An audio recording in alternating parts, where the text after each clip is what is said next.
When we think of Bruce Lee, we think of lightning-fast kicks, lightning-like punches, and a body that moved with the grace of a panther.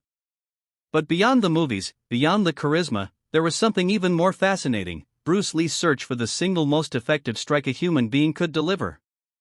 Throughout his life, he experimented, trained, and refined countless techniques drawn from boxing, karate, kung fu, fencing, and even street fighting tactics. But among them, there was one strike that stood above all, a strike so fast, so powerful, and so efficient that it became the embodiment of Bruce Lee's martial philosophy. In this video, we are going to explore what that strike was, why it was considered his most powerful weapon, how he developed it, and why it still fascinates martial artists and fighters today. This is not just about showing you a technique. It's about taking you deep into Bruce Lee's mindset, his science of combat, and how he turned one movement into a legendary weapon.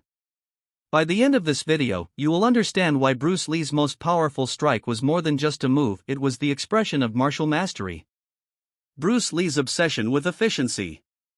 To understand why one strike stood out, we first need to understand Bruce Lee's obsession with simplicity and efficiency. Bruce Lee's philosophy, Jeet Kune Do, was built on stripping away the unnecessary and leaving behind only what worked in a real fight.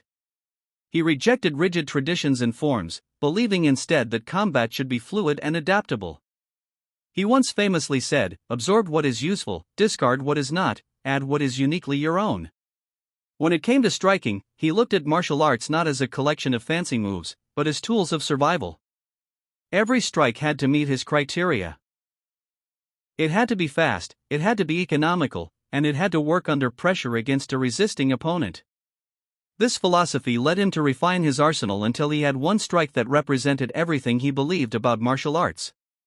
That strike was the straight lead punch. The straight lead, the core of Bruce Lee's arsenal. The straight lead punch was Bruce Lee's masterpiece.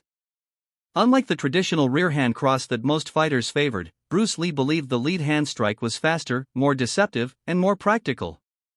He borrowed inspiration from Western boxing and fencing, particularly the fencing lunge, and transformed it into a martial art weapon that worked in close quarters and real combat. The straight lead was not just a jab, it was something far more devastating. While the jab in boxing is usually used to set up combinations or to measure distance, Bruce Lee turned the straight lead into a knockout-level strike. He trained his body mechanics, footwork, and explosive energy so precisely that this single punch could break ribs, knock opponents off balance, and stun them before they even knew what had happened. For Bruce, the lead hand was the